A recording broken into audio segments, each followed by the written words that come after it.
안녕하세요. 책친구 애령입니다. 오늘 여러분께 소개할 책은요. 술 취한 코끼리 길들이기란 책입니다.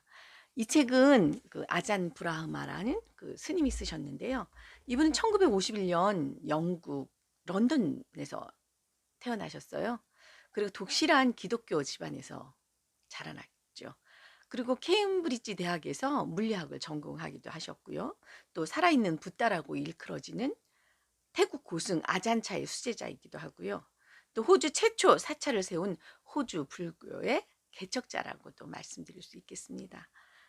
이분은 특히 그 유머와 통찰력 넘치는 법문을 설파하시는 것으로 아주 유명하신 분이지요. 이 책의 그 첫 앞에 보면은요.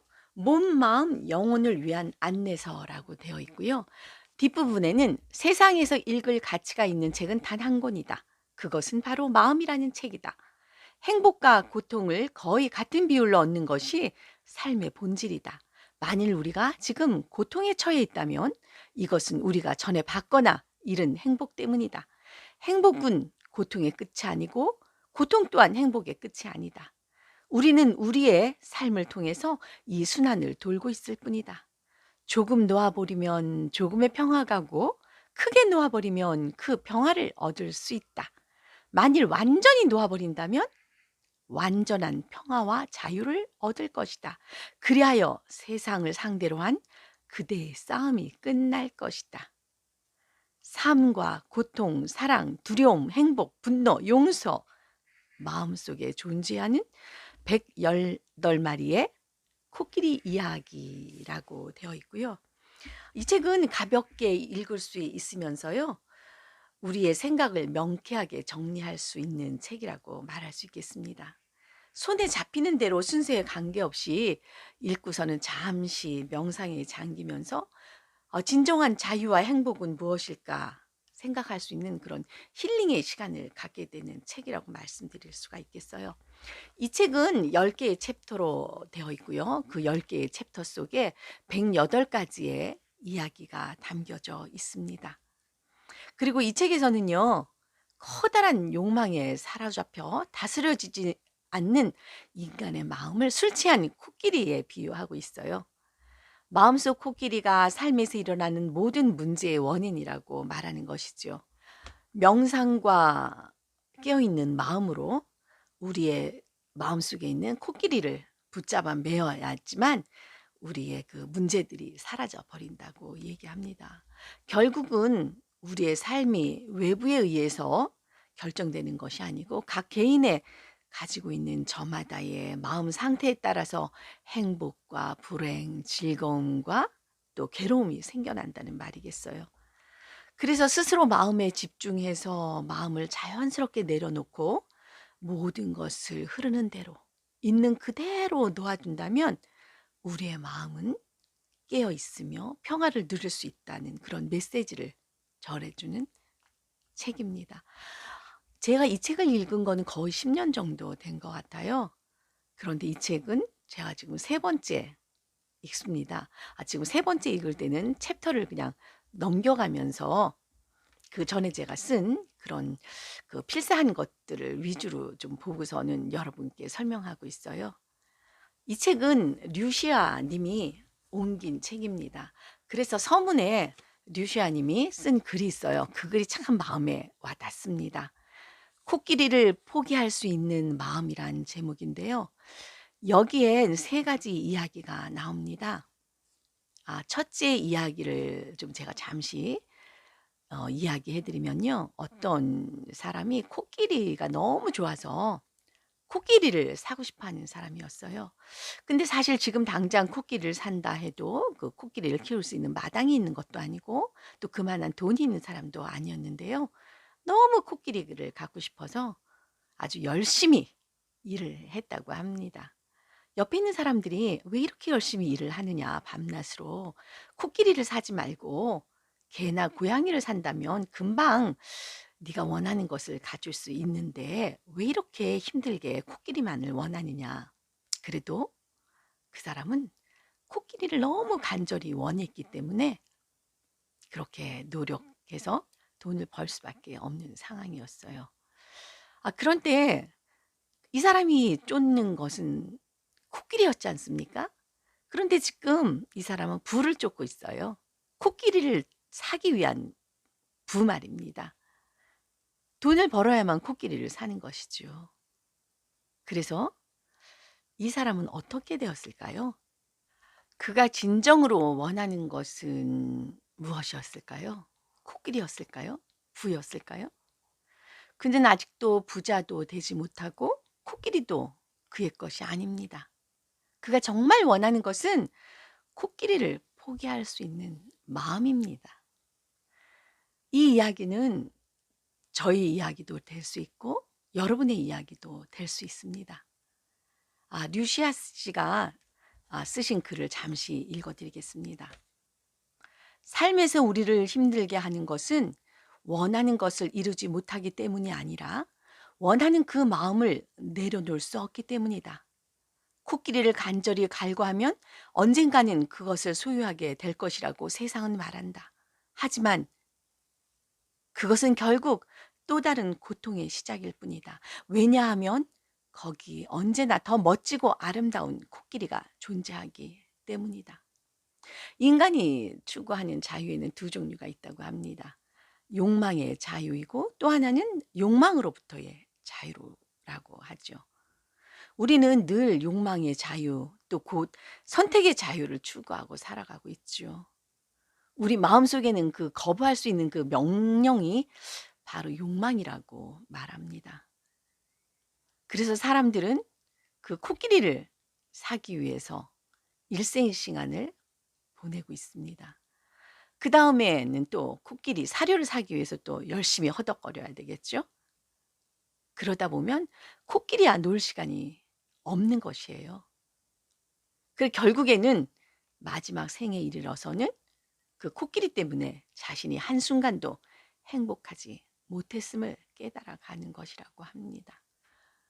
우리의 마음속에 현실로 이르지 못한 그런 코끼리는 불행한 코끼리가 되어버립니다. 그리고 그 불행한 코끼리는 결국에 가서는 술 취한 코끼리가 되어버립니다. 술 취한 코끼리는 곧 행복의 부재에 대한 슬픈 증명이라고 해요. 코끼리가 우리의 마음속에 살고 있지만 우리는 그것을 마음대로 다룰 수도 없습니다.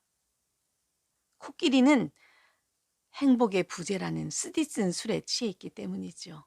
술 취한 코끼리가 어느덧 우리의 마음의 주인이 되어버리기 때문입니다. 다른 이야기를 또 한 가지 들려드리겠습니다. 시장 한 구탱이에 어떤 남자가 뭔가 열심히 먹고 있는데 눈물을 머금고 얼굴이 빨개져서 먹고 있었어요. 그것이 뭐냐 하면요. 아주 매운 칠리 고추를 먹고 있는 거예요. 하나 먹고 눈물을 머금고 또 먹고 있는 거예요. 지나가는 사람이 물었습니다. 왜 그렇게 매운 고추를 자꾸 먹어보느냐고.